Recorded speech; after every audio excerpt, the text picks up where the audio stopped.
Hello and welcome once again to another episode of Talking Property Tax with Julia Hartman. This is episode 6 and it's perfectly timed in the lead up to another tax planning year. Yes, we're coming to the end of the 2025 tax year, which finishes on 30 June. Now, if you're a first time listener or watcher of these episodes, Julia and I basically talk about different types of topics when it comes to exploring them in a little bit more deeper context around all of the complexities that are associated with tax and some of the scenarios in our ever-changing and complex tax system in this beautiful country of ours. Hello, Julia. Great to see you again. Hi, Ben. How you going?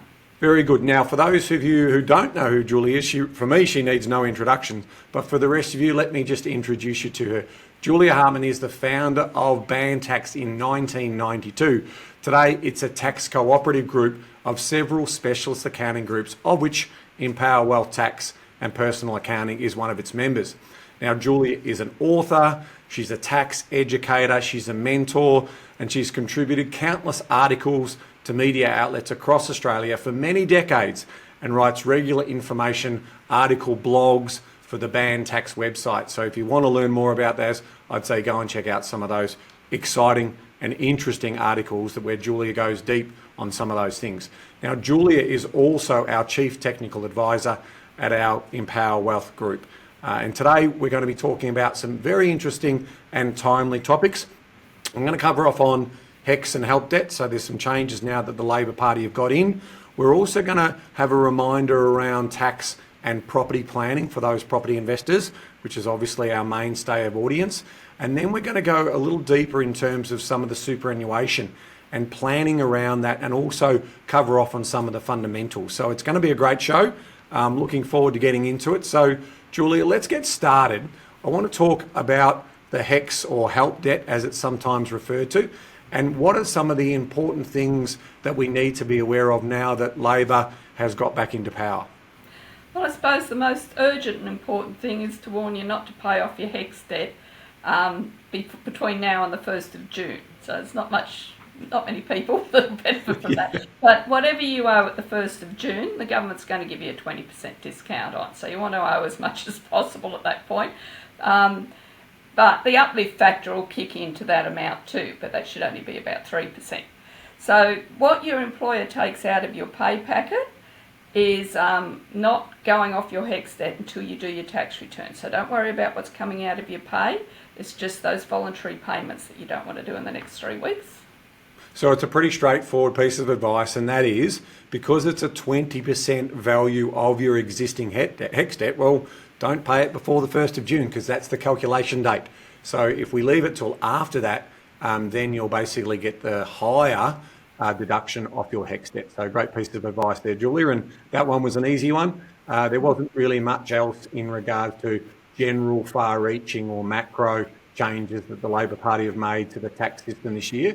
So what I wanted to do was focus in on tax planning for property investors, because this is the time of year. It is early May, and so we need a little bit of time to basically potentially do some of these things, and in terms of getting ourselves in order for the next tax round. So the first one, and one of the most common ones we get asked about, is obviously the ability to pay potentially 12 months expenses in advance. And that's a rule that's allowable when it comes to residential investment properties. And the biggest one, obviously one of the biggest costs for a lot of people, is the interest cost. And so talk to us about the interest in advance interest cost that might be claimable, and what are some of the pros and cons associated with that, Julia? Right. Well, first of all, when you enter into this arrangement, it's not just enough to work out what the interest is and pay it off the loan. You've got to make an arrangement with your bank that they actually do charge you the interest, and that's what you pay to get interest in advance. And then you've got to think about, is this the year to do it? And the tax brackets aren't that different over the next few years, so you can look at your income and also whether you might be taking time off work. So if you pay 2 years worth of interest in this year, then next year the only way you're going to get any interest deduction is to pay a year in advance again. So you see, you've lost that advantage. You've just got 1 year's interest next year, and you're locked into paying it in advance each time in order to get any deduction at all. So you want to save it for that big capital gain or something like that. Or on the other side of the coin, save it for a time when you might take a year off work for family or whatever reasons. Yep. So you make the extra payment the year before you take the time off work. And then when you don't need the deduction so much in the following year, you can catch up, and then the year after that, it's all business as usual. Yeah, so there's a couple of really important points that you make there. In the event that if your income is going to be regular over a long period of time, once you're sort of in this interest in advance, you then have to keep rolling it over and over. And so a lot of people think, well, why am I doing this? I mean, there's potentially a cost for your tax agent to do that. You also, if you're working with a broker, this needs to be put in place with a lender. That's why we're talking about it in May, because it does take a bit of time, and you ultimately need to pay that money into the bank. So there's a record and documentation, which is what Julia was saying. So the best time when these things are advantageous is in the event that you have a high income year that you want to offset the tax. And then to Julia's point, if you're having maternity leave or paternity leave and that income's going to drop considerably in the next year or two, that's the run up and planning that we're talking about. So it may not be applicable for you this year. Or the other thing, if you're maybe coming closer to retirement, and the same principles apply in terms of if your income's going to drop substantially, then the interest in advance on lending is something to consider as part of your tax planning. The other ones which are probably a little bit less known for some people, Julia, is things like rates, insurances, body corporates. Do you see a lot of that throughout the band tax practices in terms of people trying to pay those in advance? No, not really. This is more, I've included this more as a warning to people that you can only pay 12 months in advance. So if your body corporate fees are already in advance, you can't go and pay another 12 months worth and claim a deduction for it. So a lot of people don't realise that, but in terms of, obviously, body corporate fees don't run necessarily on a financial year. So the example there is if you've paid body corporate fees up until the 31st of December already in advance, then technically you've only got 6 months of additional fees in advance. And I think some of the other challenges there is, again, you've got to actually pay it before 30 June, and you've got to have documented evidence of that. And I'm just trying to think from a rates notice or from a council point of view, how would they account for that, and what sort of record information would they provide to you? Oh, you can get a statement off most councils which will show the payment being made. So that's, okay. Yeah. But it's certainly not something that I hear often about, because No. it's not a huge amount of money, whereas the interest in advance on a loan potentially has some advantages associated with that. So that's interesting. Yeah, it's just a warning. That's Just a warning? Okay. Let's move on now to land tax. And obviously land tax is treated differently. So let's talk to what are those differences, Julia? Well, we've been talking about paying in advance and all those sorts of things to draw the deduction. The claim, yep, forward, But yep. the land tax is only deductible in the year it applies to. So paying it the following year doesn't mean it goes in that year's tax return, and certainly you can't do any payments in advance. It's right, you've been assessed for that year. That's the year the tax return goes. Yeah, so your accountant will do that calculation and make sure that they're claiming the right portion in the right year as part of that story. So that's an interesting one. The other one that's interesting is in terms of interest in advance, and we're going a little bit into commercial tenancies here. There might be a few people who have some commercial tenancies. There's, in terms of the discussions and reading the blogs that you put together, in some instances, the tenants potentially might want to pay in advance, but that has unintended consequences for the actual owner of the property, doesn't it? Yes, well, it's generally people that can get a tax deduction for their rent, so commercial properties as a rule of thumb.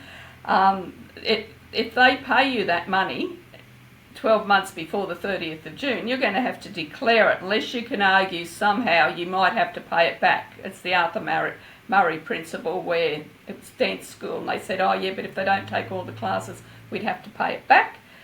So then they didn't have to declare it. But I think that would be pretty hard when you've got a lease in place to say. So yeah, you're stuck with 12 months extra rent in your tax return if they pay it.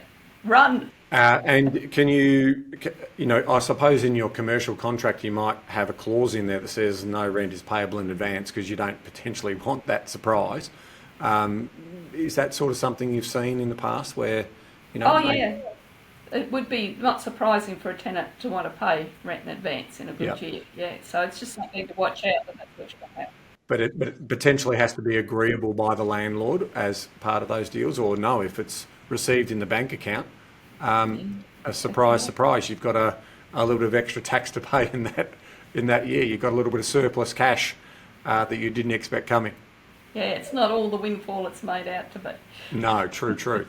Okay, let's change pace a little bit because that's the interest in advance story. I want to now talk about one of the biggest areas where the ATO believes that most property investors make their mistakes in terms of is this whole concept of what's repairs, what's improvements, what's replacement of something in its entirety. These are those fundamental questions that we would always say if you're doing your own tax return. Most of the reports coming out of the ATO is in the audits that a lot of people get this wrong, and so obviously we would encourage you to use a tax agent to assess this correctly so you don't make any mistakes. But let's just go through it again. And I know we've covered this topic in the past, but I think it's really important. So let's talk about repairs and maintenance in the sense of when they're incurred and how is that treated by the tax office. Well, it's a very fine line, and they've tried to reconcile some different cases to like one judge feels this way, the other judge feels that way, and you can't align them. But so I'm doing the best I can here. But the first thing the ATO are looking for is did that repair need doing when you bought the property? So repairing is bringing it back to the state it was in when you bought it. Just because it's repairing the house doesn't mean it's a repair as far as the taxman's concerned, because it's an improvement beyond what the state it was in when you bought it. It's a capital improvement. You're making it worth more than what it was when you bought it. So some people will say to you, oh, don't paint the house for a couple of years and otherwise you won't get deduction. Well, that's not the case. If it needed painting when you bought it, then it doesn't matter if you wait 10 years. In theory, that painting is not tax deductible. It goes in your cost base for capital gains tax purposes. So that's the first trap. Is it an improvement beyond what it was when you bought it? In another way, is it replacing a metal roof with tiles, that sort of stuff? Yeah, and I think you've got a couple of examples, but can I just take one step back and talk to a lot of investors who aren't educated in this space? Yeah, they potentially do buy an ugly duckling, and before they decide to rent it out, they go through the property and make some not only repairs, but they actually make, to your point, some improvements or big replacements. Now, because that property wasn't available for rent, effectively that's a clear challenge for that owner in terms of the claimability of what they do to sort of get it ready for leasing. Is that a fair assessment?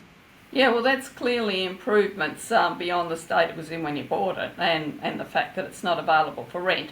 But not to scare people too much for that, like if you're between tenants and you decide to paint, as long as you listed it and they can still come and view it or whatever, you can still claim the deduction and all the expenses for that property in between that.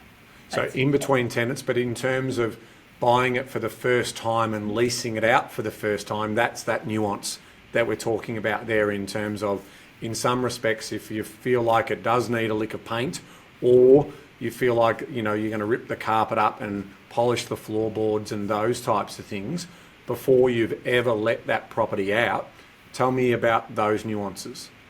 Yeah, well, there is none. You've improved it. There's the thing with carpet, if you put other carpet down, because carpet, unlike everything else we've been talking about, is plant and equipment. So you get to depreciate that over 10 years. So the new carpet would qualify, but it'd take a while. But Whereas the painting of the house, to your point, if it's first time before it's ever been let, that is a capital cost. So that will be... Yes, it's well. What was it doing? Just because I don't like that blanket word, ever been let. If you've just bought it, yes, but if it was your home beforehand, then in theory you're getting it ready for the tenant and cleaning up after yourself, so still not deductible. But if you you've got your tenants in there and then you paint the walls. So brand new house, you lived in it for 10 years, needs painting, you put the tenant in there, and that year you've had a tenant all year, that financial year that you painted in, then you're going to get a deduction. Not doing it before the tenant moves in, just cleaning up after yourself, but after, you're going to get a deduction because for the whole year it was used to produce income, and the painting became necessary during your period of ownership. Oh, that smile, I've got a little bit of deduction here. I love it. No, I love it because it just shows that there is nuance and there is some of that complexity. So all the better reason to jump on a phone call with your tax accountant and basically have a quick conversation before you do something around, what are the consequences around, this is what I'm thinking about doing, this is what I'm planning to do, and you'll get some advice in terms of, and also some advice around how you document that, and basically, so that at the time you then put your claim in, you've got all of that record keeping and everything in place. The other one, Julia, that we see a lot of mistakes being made on is around maintenance versus repairs, and so where you're seeing full replacement of things, and the classic example that we've spoken about before is a whole fence as opposed to a section of the fence that might be broken or damaged. Talk to us a little bit about that. I just want to point out that maintenance and repairs are deductible, providing they fit everything we've talked about. So if you anticipate that you've got to do this to maintain the property in good working order, it doesn't have to be broken before you do it. Okay, so good point, really good point. Yeah, but in its entirety, yes, the fence, I was stuck at you like this story, don't you? I was stuck at a seminar once where I was explaining to people, don't rip down the whole fence, only replace it a bit at a time. And there's a tax office ruling saying as long as you do it a bit over time, over many years, even though you've replaced the whole fence in the end, that's all deductible. And a person from the audience said, well, what's the whole fence? Is it the U shape around the back, or is it just one side? And I went, oh, I don't know. That is a very good nuance. And, there's a builder in the audience that put his hands up, and he said, I'd like to point out that in a lot of cases, this fence here depends on that fence there to support it. So they are an entirety, the whole fence, because of the structural requirement to have this other fence here. Otherwise, they have to put in a whole lot more reinforcing. So on that basis, that's the entirety. So you could replace this side and claim it all as a repair, because meanwhile someone's holding up the fence weed. Put that side back up again. But you get my drift. I don't know. There's no test case what the entirety is, but that makes sense to me. Yeah, and then you mentioned one recently, which we're coming back for now, which is the repairs versus the improvements. So, and the classic example here is moving from, say, a tiled roof, or vice versa, from a metal to a tiled roof, or vice versa.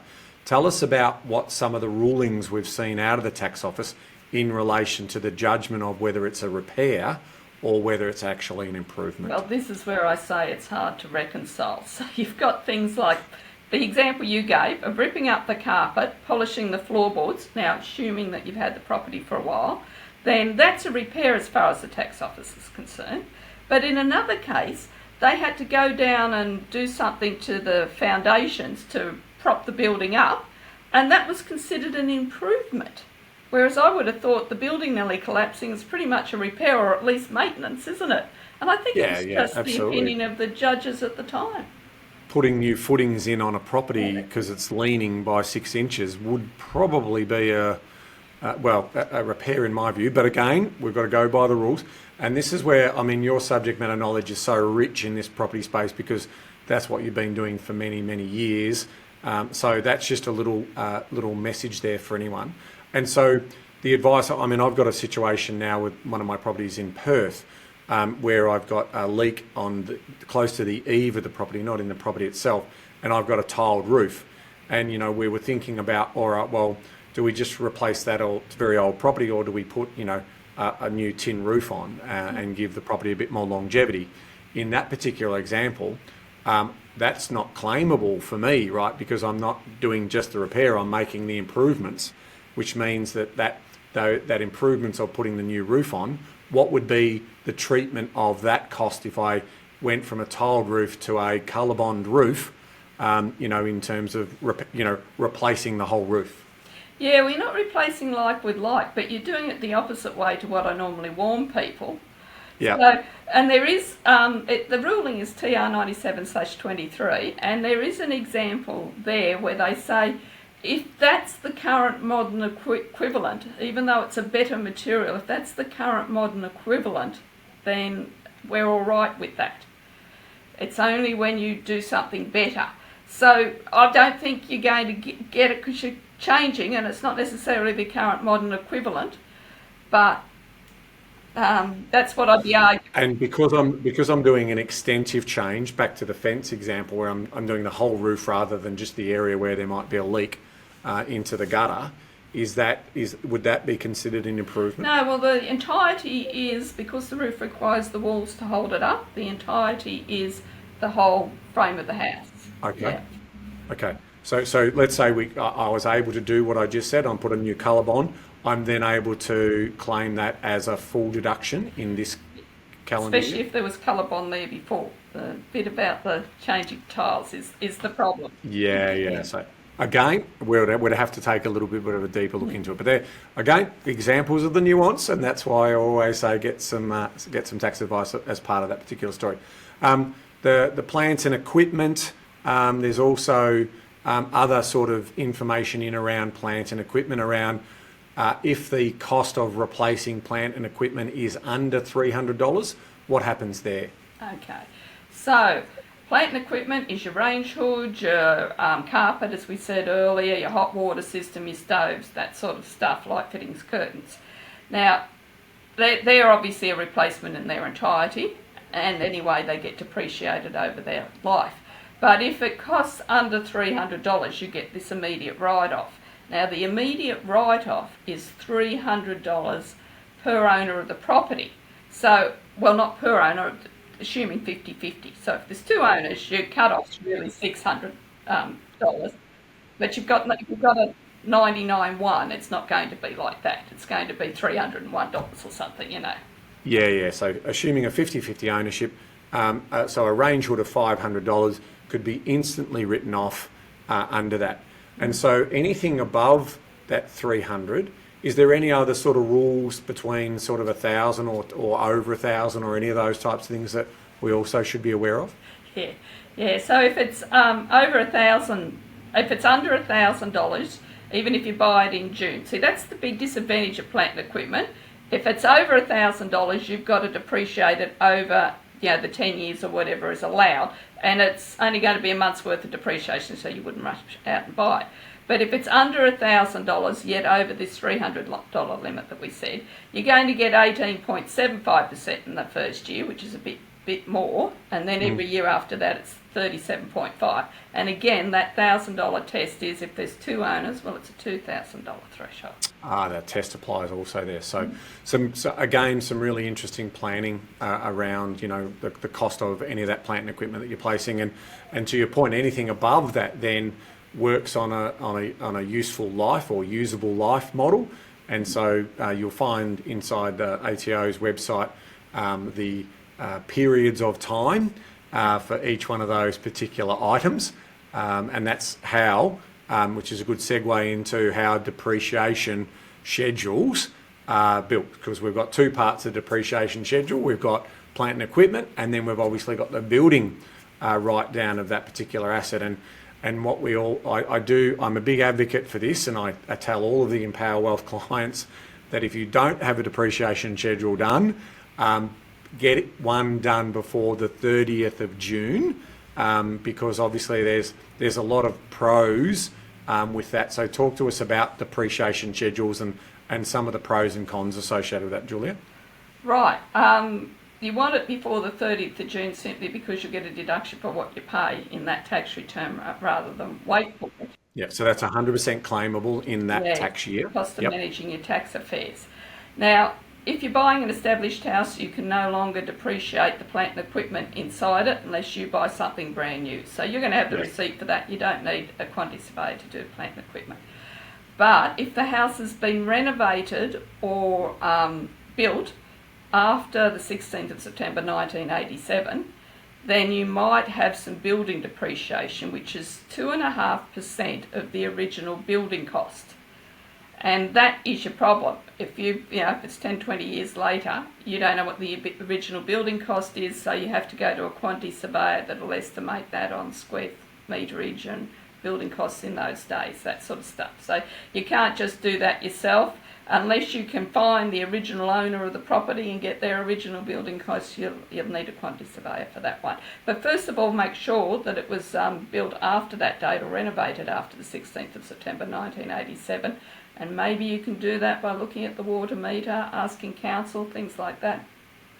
Nice little tips there. And I think the other point that I also like to make is if you've had the investment property for a couple of years and you haven't done a depreciation schedule yet, there's also the ability to claim some of those deductions up to how many years, Julia? Oh, right. Now, this is tricky. I'm arguing with the tax office over it at the moment for a client that goes back a couple of years.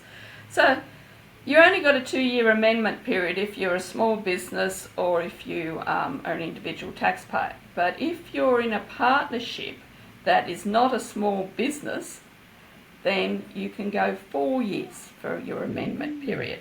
And if you own a property together with another person, you are jointly in receipt of that rental income, so therefore you meet the definition of a tax law partnership.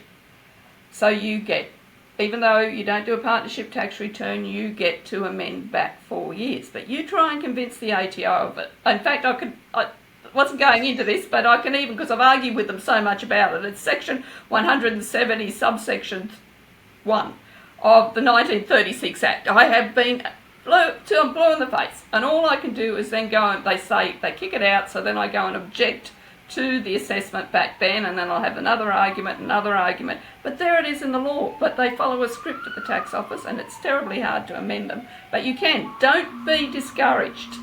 Don't be discouraged. Julia will take up the fight on our behalf, of all of our community's behalf. And I think, coming back to the point about whether it's feasible to do one or whether it's cost effective is to the point we're making. There are, on lots of depreciation schedule companies' websites, there are calculators that can also help with that. And that's one of the, the interesting things. And as you know, we've worked with BMT for many, many years. You can also ring them if you want to sort of get an assessment as to whether it's worthwhile doing. So before you pay any money down, it's best to know whether there's going to be a return that's claimable. Now, also remember, however, that if you do eventually sell that property, some of that depreciation that you've claimed on the write-down will will be added back to your capital cost in terms of any other capital costs that you've had. So at some point, even though it's effective from a cash flow point of view, if you ever sell the property, it will be adjusted for as part of the capital gains calculations. A couple of points on that. If you bought the property before the 13th of May 1997, that doesn't apply to you. And of course, because you get the 50% capital gains tax discount, one would expect the tax cost of paying back the depreciation you've claimed is less than what the tax benefit you got of claiming it, let alone the time value of money. Beautiful. So that's why it's always important you get depreciation schedules. That was gold. Have a listen to that again if it didn't quite land for you the first time, because that is a great piece of advice. All right, so I think from that point of view, and the other one that we just wanted to close out around, the tax planning piece is, and we mentioned this earlier around the interest in advance, but this is about thinking about the variations in income that you might be experiencing over the next couple of years and how that is then impacted by tax scale. So what we do know now that Labor is in power, that we're going to get a slight change in the tax scale at the entry level, And so there might be some important reasons why you then think about tax planning in terms of that particular impact. Do you want to just expand on that a little bit more, Julia? Well, there's going to be a drop in the smallest tax bracket, which is from 18,201 to 45,000. There's going to be a drop from 16% to 15%, but not next year. No. That's why I didn't go into it when we were talking about shifting income. It doesn't start until the 1st of July 2026. And then the year after that, it drops from 15% to 14%. So there's a little bit there, and even and it helps all people because it's at the lowest bracket, and everyone goes through that bracket. So it helps everyone. But in theory, what it does say is that if you've got a high income and you've got good claimable or investment, negatively property or whatever, it's going to get a better tax advantage for you in the next 18 months or thereabouts or whatever is until the new tax rate comes. Yes, slightly. For everyone. For everyone, exactly right. Okay, so that sort of rounds out section 2 where we were talking about tax planning for property investors. We're going to change pace a little now into something that I would say is certainly from individuals' points of view and households, mum and dad households' point of view, some of the most complex areas of our tax legislation, and that is our superannuation. And a lot of people, there's so much terminology in super that a lot of people get a bit confused by that, but we are talking significant amounts of money in a lot of respects, and there is some significant tax consequences with decisions that we make around tax planning when it comes to superannuation. Now, I want to say here, this is general information only. This is not personal tax advice around superannuation. It's very, very clear. We want you to make sure that you seek professional advice before doing anything. And that professional advice should come from your financial planner. And if you've got a self-managed super fund specialist financial planner, that's helpful as well because they tend to deal with this a little bit more frequently.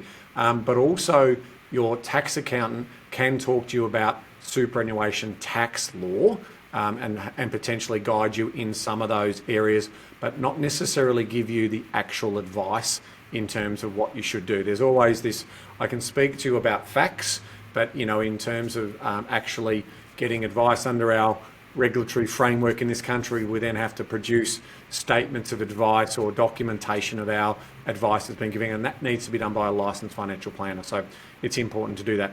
But I wanted to just touch on a couple of points here. The first one is people understanding concessional contributions, and which is effectively a tax deductible contribution. So what are they, Julia? Okay.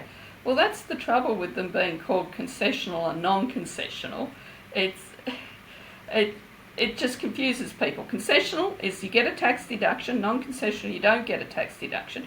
Now the thing is, if you or your employer has claimed a tax deduction for this concessional contribution, then it goes into the super fund and gets taxed at 15 cents in the dollar as a minimum. There's another little nasty division called 293 that could tax it at 30 cents in the dollar, but I gather we're going to talk about that a little bit later on, are we, Ben?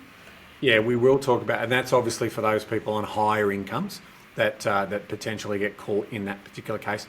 But when people are talking about salary sacrifice, what they're potentially talking about here is this concessional contribution, whereby any additional money that people are paying into their super, that money is only taxed at a rate of 15 cents in the dollar, compared to if you took that money into your life now and you're living, you may be getting charged tax at 30 cents in the dollar or even higher if you're a higher income earner. So that's why a lot of financial planners will tell you that salary sacrifice can be a good thing because ultimately you're paying less tax on that money. The trade-off of that is you don't get to see that money until you're 65 and potentially even 67, depending on when you were born. And some of the younger people might not even be able to see it if they change the legislation over the next 2 decades to potentially 70 and beyond, etc., etc. Which side are you on? You're trying to scare them off. But this is... No, I'm not. No, I'm saying, at the end of the day, in terms of my personal view, and this is not advice, but my personal view is what can I do with that money? What can I do to control and build wealth?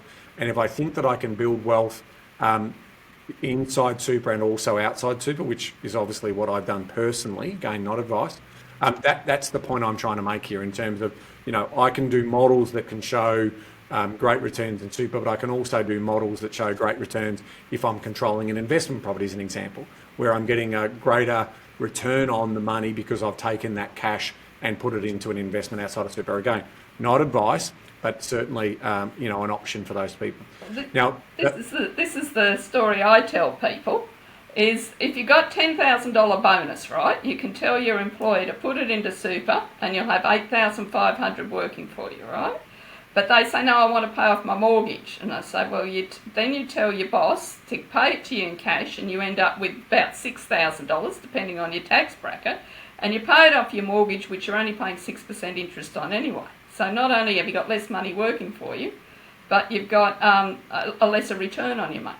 So and let them decide what they can afford to do, because that's right, and obviously that decision for them. That's putting it into offset, or again, if they make that money work through other investments, that's obviously the other alternative again. That's why you should sit down and speak to someone about the opportunity there. Now, in terms of the maximum contribution that you can make between the ages of 18 and 67, what is that maximum contribution in terms of concessional contribution that you can make each year? Concessional, which is tax deductible contribution. It includes what your employer has put in for you, and that is $30,000. But am I allowed to discuss the unused cap at this point? Yeah, absolutely. Go for it. So if your superannuation balance is below $500,000 and you haven't been using up the full, well, it changes over the years. It used to be 25 and now 25,000. Then it was 27,500 and now it's 30,000. But you get to look back over the last 5 years and say, well, I didn't reach those caps over that time. I can put extra in now to cover that.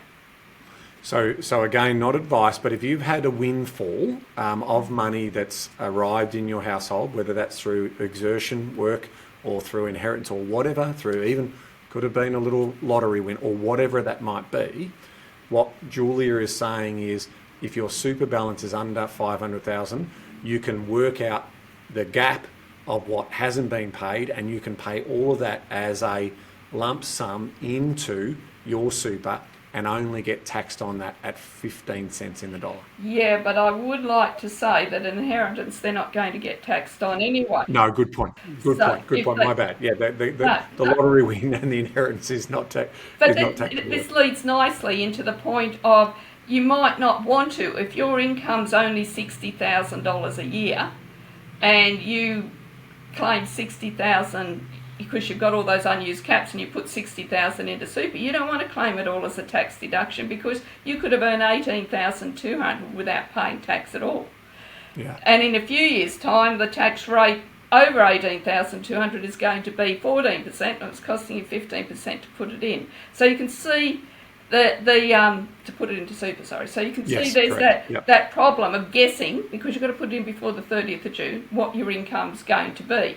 And there's an easy way around that, in that when you put it in as a lump sum, you don't tell the super fund yet whether you're going to claim a tax deduction or not.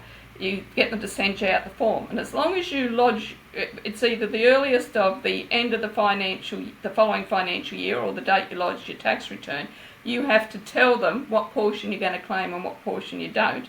As long as you do that, they'll only take the 15% out of the what portion you tell them. So that means you take it to your accountant when you do your tax return, and they tell you how much to claim.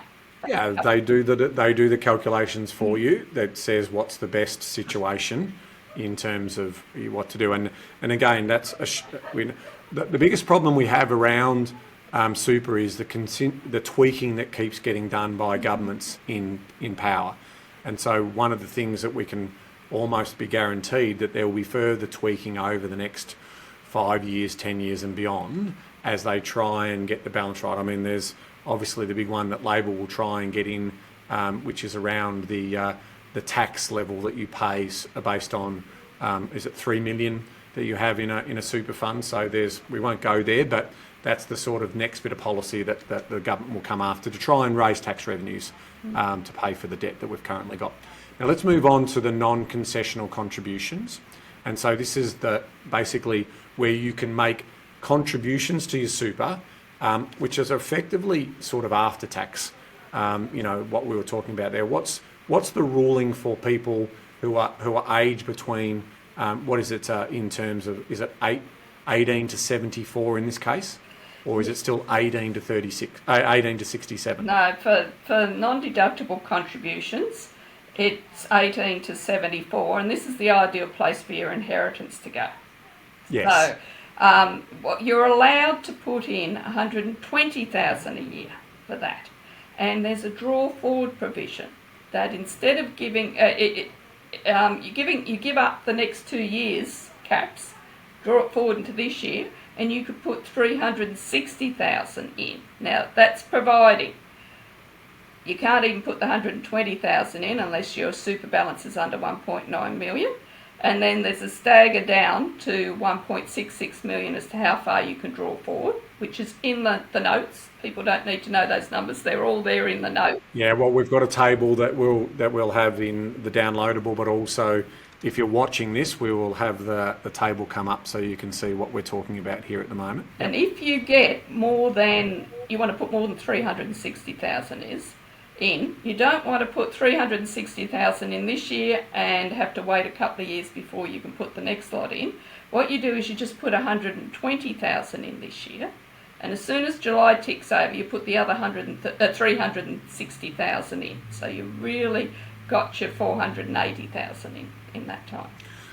This is really important. We went through that reasonably quickly, and there's an example that we can potentially talk to in terms of, so if you're in these sort of age brackets in the later years, we talk about transition to retirement and some of the consequences that are available based on age group. Because let's go back, maximum deductible contribution between 18 and 67 years of age is 30,000. And again, if you've got under 500,000, you can have up to the last 5 years. Between 68 and 74, it's also 30,000, and you can access unused cap from the past 5 years.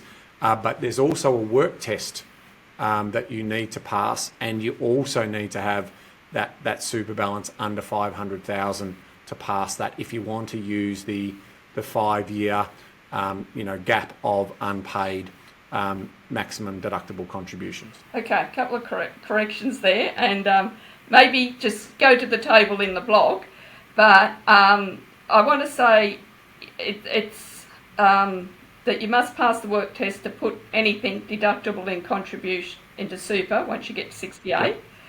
But you to go under the 5 years, to draw back the other 5 years, you have to have under 500,000 in super. You don't have to have under 500,000 in super to put the 30,000 in. No, so my bad. I've read the table slightly incorrectly. When you're looking at the table, the 30,000 must have the work test. That's the linkage there, and then can access unused cap for the past 5 years. That's the super balance under 500,000 and the work test. So my bad in terms of misinterpreting the table there. And then over 75, is there any other deductible contributions that we can make? No, your employer can still put something in under the guarantee, but there's no deductible contributions and no non-deductible contributions. So other than a downsizer contribution. Okay, beautiful. Thank you for correcting my my incorrect reading of the table. In terms of then the maximum non-deductible contributions, back to what we were talking about before, between 18 and 74, there's 120,000, and that's superannuation balance under 1.9. Then you've got can draw forward another 260,000, but as long as your super balance is under 1.66 million, and then you can then draw forward another 120,000 with your super balance between 1.78 and 1.66 million. And are they indexed, Julia, or is that the static situation right now? I think they get indexed, but they only get indexed when it sort of rounds up reasonably easily.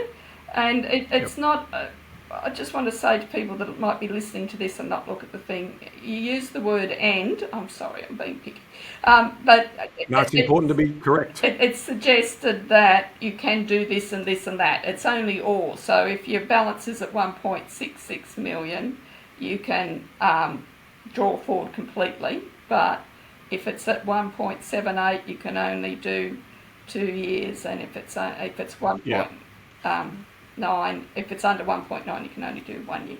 It's there in the table. Please go. It is. The word "or" is absolutely in the table, so that's my apologies once again.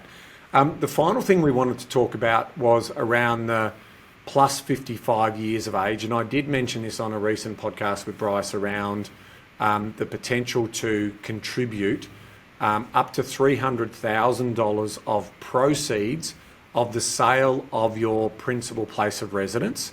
And there are some conditions associated with that. Do you want to just talk to us around those conditions, Julia? So you have to have owned the property for at least 10 years, and you have to have covered it with your main residence exemption for some time in that period.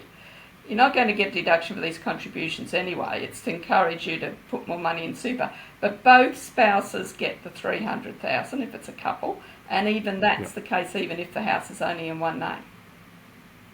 Ah, that is good to know. I did not know that last bit. So yeah, no, we had a Q&A recently, and that was where I'm saying, you know, it was great for them. They need to go and speak to a financial planner because there's a lot of moving parts in terms of what they were trying to do. But this makes obviously a lot of sense in terms of that downsizing. So in this particular case, for that money going in, is it taxed at the concessional, or is it tax-free moving into the super? Yeah, all non-deductible, non-concessional contributions go into super tax-free. The reason you're putting them in there is to get it into pension phase where the earnings on it will be tax-free too. So it makes a lot of sense. So for those people who are new to understanding how super works, when you're in accumulation phase, any earnings that the super fund is making, you've got to pay tax on, and that tax is 15 cents for income. And if there's any capital gain, it's 10%. But in pension phase, as we go to air and as this is being recorded in May of 2025, there is no tax paid in pension phase. So, and we're starting to see again governments tinkering with people with high incomes to potentially start paying on their larger super balances. So that's going to be a big political debate that's going to go on across the country, fighting this aspiration versus equality debate that's going to go on. So that helps out. Hopefully that helps out everybody in terms of understanding that. It really is incredible to see what knowledge you bring to the table, Julie, correcting me on a regular basis, which is also really good. No, it's fine. At the end of the day, I'm a property investment specialist and I know everything about lending and about, cash flow management and those. But I just can't be an expert in every area. And so, I always say, go to the specialists, go to the people that absolutely know all of those moving parts. And I confess that I am not a financial planner and I don't work in the superannuation space or the tax space. So that's why I always speak to my great accountants, such as Julia, who's obviously our Chief Technical Tax Officer here at Empower Wealth. So thank you very much. Here's a couple of things that I just want to close out with in terms of today's update. And that, in terms of for those people who are new and thinking about getting some tax advice because they're not sure that their tax accountants knows all of these nuances and so forth, it really is important to understand that there is a really good reason to let your tax accountant know what you're doing with your money and what your plans are, because they can provide input in some of those critical decisions. Because what you've just seen is there's absolutely hidden traps and there's hidden gems to be found in regards to tax planning. So you don't have to pay extra tax if you don't need to, all legally within the rules, as long as you're following the law. That is important for everyone to understand. Now, if anyone is looking for a new accountant, of course, I will put my little Empower Wealth badge on and say that we are offering 15-minute free tax planning chats And if you want to talk to one of our tax accountants, that's wonderful. You just need to go to empowerwealth.com.au/tax to book that free 15-minute get-to-know session as part of that story. Also, a reminder for some people, as part of our tax business, we have a maximum refund guarantee. So we guarantee that we will find you and claim the maximum returns that you are entitled to based on the information that you share with us. And so please understand that's our job. And if we miss anything or whatever, at our cost and our time, we will recover that through an amendment to your assessment notice. And so that's why we can make sure that you get the maximum legally return that you're entitled to as part of that story. Also, if you are new to Talking Property Tax with Julia Hartman, this is episode 6, as I mentioned at the start of the episode. And so we have 5 other great episodes, and I just want to give you some of the topics that we've covered in some of those other episodes. So in episode 1, we talked about the 5 tax rules every property investor must understand. So negative gearing, turning your principal place of residence into an investment property, the 6-year rule, renting out your principal place or holiday home and it's as an income producing property. And obviously some of the tax changes that have happened over that time. Episode 2, we talked about tax planning tips to maximise your tax return. So the super contribution stuff, we've just updated that today. The best practice around your personal tax bookkeeping is really important. And some of those end of year tax considerations in part 1. In part 2, we talked about claiming travel expenses. We talked also about claiming depreciation, and also we've moved into episode 3 where we're talking about salary sacrificing for cars and buying electric vehicles and private health insurance. Then in episode 4, we changed changes to the work from home expense claims. The capital gains tax affects most assets, including gifting jewellery was a little interesting story in there. Renting out a room to an international student. We talked about 2 hectares, i.e. 5 acres maximum residential and capital gains concessions, and potentially the new windfall tax for Victoria, which was obviously a tax that makes property more expensive in Victoria. We talked about that. And in episode 5, in terms of the tax planning for that, we talked about the new tax rate. We talked about property investment actions, individual deductions. We talked about superannuation, the help debt update, which we gave again today. And then if you're lodging late returns, what does that mean in terms of lodging a late 2023 tax return? Now, all of that information, all of that rich information is now available in the MyKnowledge section of our Moorr platform. So you can create a free account and you can access all of that rich information. So if you want to learn more about that, you can go to thepropertycouch.com.au/MyKnowledge, or you can go to moorr.com.au and look at what's new, and you'll see learning more about the MyKnowledge section. So all of that rich information, including the 2 discussion points and blogs that Julia have written in relation to the superannuation and some examples inside there, as well as all of the examples that we talked about around the property investing. So we want to always contribute to making sure that we're providing lots of educational content and free educational content that you can get your hands on. So thank you, Julia, for your time and attention and your great wisdom and the knowledge that you share. There is a wealth of knowledge that you have. We're very privileged that you're able to share that with our community. Thanks for having me, Ben. It's been good. Okay, so until next time, always remember knowledge is empowering, but only if you act on it. And as I said, it's tax planning season, people, so you do need to do some acting. Until next time, bye for now.